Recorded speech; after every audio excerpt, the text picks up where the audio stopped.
Today we're making one of my favorite side dishes. It's an absolute showstopper. Your friends are gonna love it, your family is gonna love it, and if you make it once, it is going to be requested for any party, holidays, you name it. Today we're making scalloped potatoes.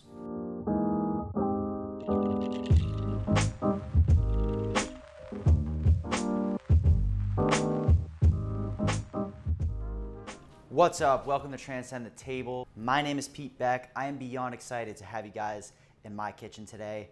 Let's check out what you're gonna need to make this awesome side dish.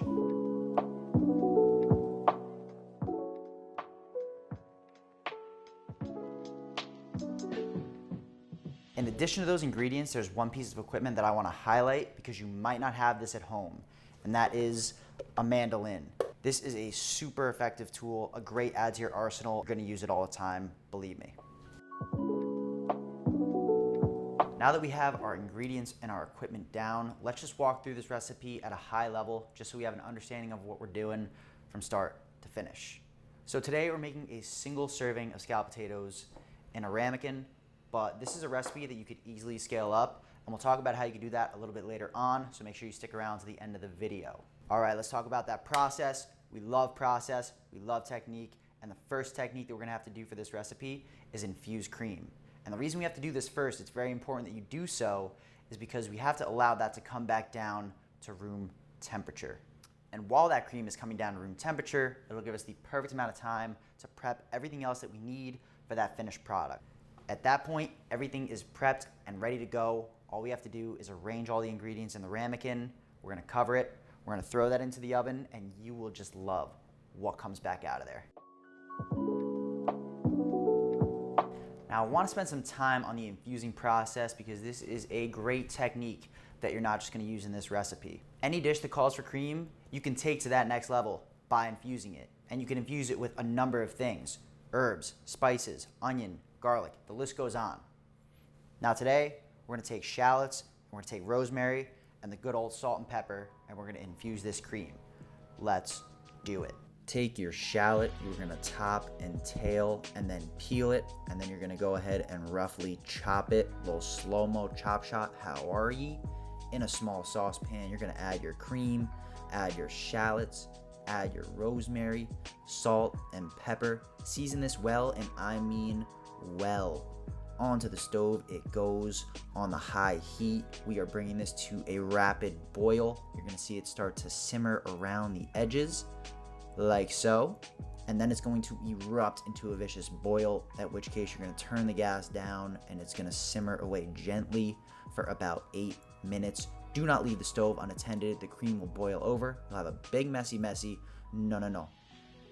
Halfway, 3/4 of the way through, you're gonna give it a stir. You're gonna give it a taste. Here's a chance to correct that seasoning. It's probably gonna need more salt. Do not leave this dish under salted. That's actually a jailable offense. One last stir, one last taste. It's good to go. Go get it. All right. So our cream has been simmering for about 8 minutes now. Now it's time to strain that. And I like to do this over a measuring cup just to see if I actually got that 1/3 reduction.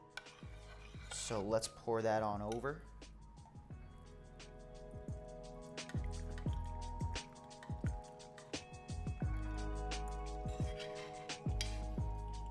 And we're gonna make sure that we pull all of those shallots into that strainer, all right? Now what we're gonna do is, you see all those shallots sitting in there, they're super soft. There is so much flavor trapped in those shallots that we're just gonna take and we're gonna push through the strainer. If I turn that strainer upside down, you'll just see all that awesome flavor that we just pushed through. Just scrape that off. And now, if we look to see if that 1/3 reduction worked, 1.5 cups of cream, right down to a cup, on the money. Let's go. And there you have it, 1 cup of infused cream. Now I know there was a lot of info going on with the infusing of that cream. It's a great skill to learn, a great technique to have under your belt, so definitely work on that, practice that. Now, while that cream is coming down to room temperature, we're gonna get the rest of our prep done. The potatoes, the cheese, the shallots, let's roll it. All right, let's roll through this prep. We are going to finely dice some shallots. You're gonna peel those potatoes. I would top and tail them as well, because when you're running through the mandolin, you wanna get those consistently sized slices. Look at those beautiful potatoes. Last thing you gotta do, grate that cheese. And now it is time. All right, we are finally ready to Bob the Build this. Our potatoes are sliced, our shallots are diced. The next thing doesn't rhyme, our cheese is grated, our cream is at room temp. So let's go and arrange this in our ramekin. All right, first things first, we're gonna take our small knob of butter here, and we're just gonna take that and we're gonna grease our ramekin. It should get up on the sides too. Next, we are going to take our potatoes and start arranging them, making sure that we're overlapping them slightly. You can see we're leaving room in between each one. We're overlapping them by at least a half. We're just doing that so that when we pour the cream over top there, it can really seep in and get in between all the potatoes. That way, they all cook evenly. All right. So we've left a little bit of room at the top. We're now gonna go ahead, carefully pour our infused cream over.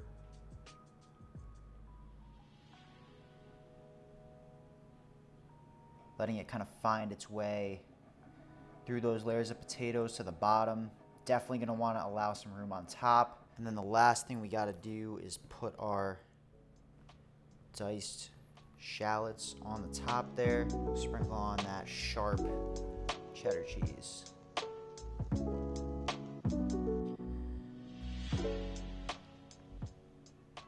All right, everything's arranged in there. Now we just gotta cover that.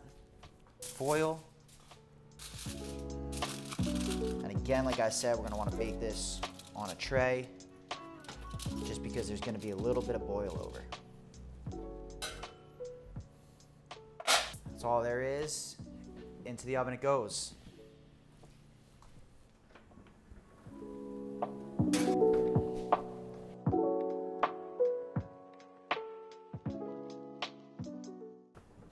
Wow.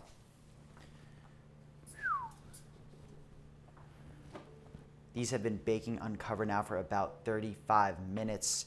They're golden brown on top. It smells incredible. This is molten hot right now. You're gonna have to let this rest. I know it's tough, but you gotta let them set for about 15 minutes. Don't try and plate them. Just look at it and try not to drool on the floor. All right, 15 minutes is up. Let's try and plate this. We're just cutting around the outside just to free those potatoes up so we can get under there. Oh man.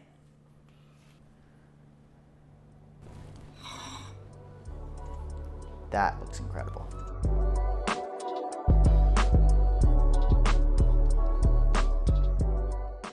All right, it's time to cut these open. Looks awesome. All right, my favorite part.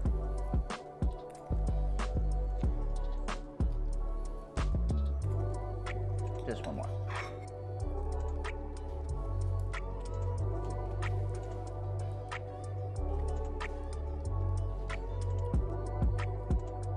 One bite turned into last bite, but they were fucking awesome.